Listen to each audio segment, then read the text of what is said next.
Di Indonesia, delman adalah kendaraan transportasi tradisional yang beroda 2, 3, atau 4, yang tidak menggunakan mesin, tetapi menggunakan kuda sebagai penggantinya. Variasi alat transportasi yang menggunakan kuda, antara lain adalah kereta perang, kereta kencana, dan kereta kuda, delman atau disebut bendi, yang tetap eksis dalam arak-arakan pengantin. Nama kendaraan ini berasal dari nama penemunya, yaitu Charles Theodor Dilleman, seorang litografer dan insinyur pada masa Hindia Belanda. Orang Belanda sendiri menyebut kendaraan ini dengan nama dos-a-dos, yaitu sejenis kereta yang posisi duduk penumpangnya saling memunggungi. Istilah dos-a-dos ini oleh penduduk pribumi Batavia disingkat lagi menjadi sado. Penamaan delman berasal dari penemunya yakni Charles Theodor Dilleman, seorang insinyur, ahli irigasi yang memiliki bengkel besi di pesisir Batavia. Penamaan kendaraan yang sama adalah sado. Istilah lain dalam berbagai bahasa daerah cukup beragam yang sebenarnya merujuk pada wujud benda yang sama. Pertama adalah kahar atau keretek. Bahasa Sunda mengenal istilah kahar dan keretek, meskipun merujuk pada kendaraan yang sejenis. Tempat pijakan penumpang untuk naik pada keretek lebih lebar dibandingkan delman. Pijakan pada delman hanya berukuran cukup untuk satu kaki saja. Selain itu, delman lebih tinggi dari keretek. Kedua, nayor. Nayor adalah variasi bentuk delman dengan kabin yang lebih tertutup, yang bukan tidak mirip dengan kabin oplet. Nayor hanya dijumpai beroperasi di sekitar kota Cibadak, Sukabumi. Ketiga, dokar. Istilah lain yang dikenal masyarakat adalah dokar. Sebagian kalangan meyakini nama dokar berasal dari bahasa Inggris dokar. Keberadaan dokar sebagai salah satu warisan budaya Jawa memberikan ciri khas tersendiri di tempat-tempat wisata seperti Parangtritis, alun-alun Kidul Yogyakarta, Indonesia. Dokcart atau dokart adalah sebuah kendaraan berkuda ringan yang awalnya didesain untuk kegiatan berburu, dengan sebuah kotak di belakang kursi pengemudi untuk membawa seekor anjing pemburu atau lebih. Kotak tersebut dapat diubah menjadi bangku kedua. Seorang pemuda atau anak kecil yang disebut tiger berdiri di balkon bagian belakang kereta untuk membantu atau melayani pengendara. Bentuk kendaraan berubah dengan cepat pada abad ke-19, sehingga memunculkan berbagai variasi nama. Untuk jenis yang berbeda, dokart memiliki kesamaan dengan phaeton, yaitu kereta berkuda satu, yang sporty dan ringan. Karikel, kereta ringan yang tangkas dan ringan, serta dapat dinaiki seorang pengendara dan pengemudi. Tetapi berkuda dua, chais, atau sai pada tipenya yang beroda dua, untuk satu atau dua orang, dengan sebuah bangku belakang, dan penutup yang bisa dibuka tutup, dan cabriolet yang beroda dua dan berkuda satu, serta penutup lipat yang bisa menutupi dua orang. Salah satunya adalah si pengemudi. Berbagai variasi yang lebih baru antara lain kereta dengan satu kuda, biasanya beroda dua dan tinggi, dengan dua bangku melintang yang saling memunggungi. Dalam bahasa Inggris, kendaraan ini disebut bounder. Di India, kendaraan ini disebut tum-tum.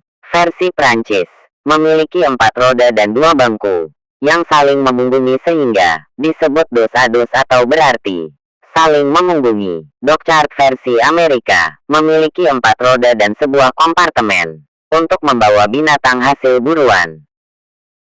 Keempat yaitu andong. Andong merupakan salah satu alat transportasi tradisional di Yogyakarta dan sekitarnya, seperti Solo dan Klaten. Keberadaan andong sebagai salah satu warisan budaya Jawa memberikan ciri khas kebudayaan tersendiri yang kini masih terus dilestarikan. Walaupun sudah banyak kendaraan bermotor yang lebih cepat dan murah, tetapi pengguna andong di Yogyakarta ini masih cukup banyak. Andong-andong ini dapat ditemui dengan mudah di sepanjang Jalan Malioboro, Pasar Ngasem, serta di Kota Gede. Perbedaan andong dengan delman adalah andong memiliki 4 roda. Di Jakarta, andong disebut Ebro, yang diambil dari singkatan Eerste Bataviasche Rijtuig Onderneming. Kelima yaitu bendi. Bendi pernah menjadi transportasi primadona di Minangkabau.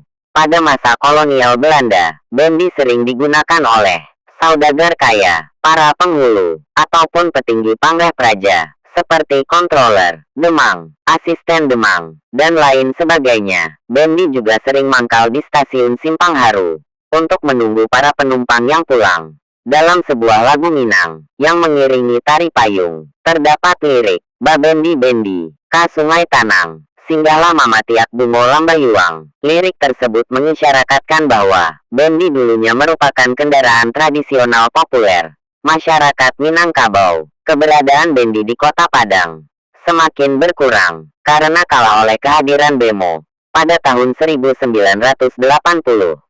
Kondisi tersebut diperparah krisis moneter yang terjadi pada tahun 1998. Istilah Bendy juga digunakan oleh masyarakat Sulawesi Utara. Berbeda dengan kendaraan lain, seperti mobil, sejak awal hingga sekarang delman sejak awal dibuat dengan bentuk yang sama atau tetap, meskipun ada pula yang menggunakan ban mobil. Sebagian kusir mengatakan bahwa penggunaan ban mobil lebih bagus untuk jalan yang rata dan berkondisi baik, atau penggunaan pada jalan raya. Namun, untuk jalan yang kondisinya kurang baik, lebih baik menggunakan roda delman yang konstruksinya memiliki jari-jari yang lebih besar. Di beberapa daerah terutama di Nusa Tenggara Barat, dikenal dengan Cidomo, yakni kependekan dari Cikardokar mobil. Delman kini digunakan lebih pada angkutan lingkungan yang berjarak tempuh pendek atau di pedesaan, yang bersifatnya regional antar kampung. Terlebih saat ini tergusur oleh kehadiran ojek sepeda motor, taksi, ataupun angkutan umum bermotor lainnya, seperti bajai dan bemo. Meskipun demikian, pada beberapa kawasan terutama kawasan wisata, delman diizinkan beroperasi dengan mengikuti aturan kebersihan perkotaan, seperti penampung kotoran kuda. Untuk tujuan tersebut, delman diberi nomor, seperti halnya pada penomoran kendaraan bermotor yang dikeluarkan oleh pemerintah daerah setempat. Dalam sejarah, tercatat pada masa pemerintah Hindia Belanda di Indonesia, delman digunakan sebagai angkutan antar kota, terutama sebelum kereta api dan kendaraan bermotor lainnya beroperasi di Indonesia. Tercatat pada tahun 1885, Forbes pernah menyewa delman untuk perjalanan dari Bogor menuju Bandung dengan biaya 16 gulden yang ditempuh selama 13 jam perjalanan.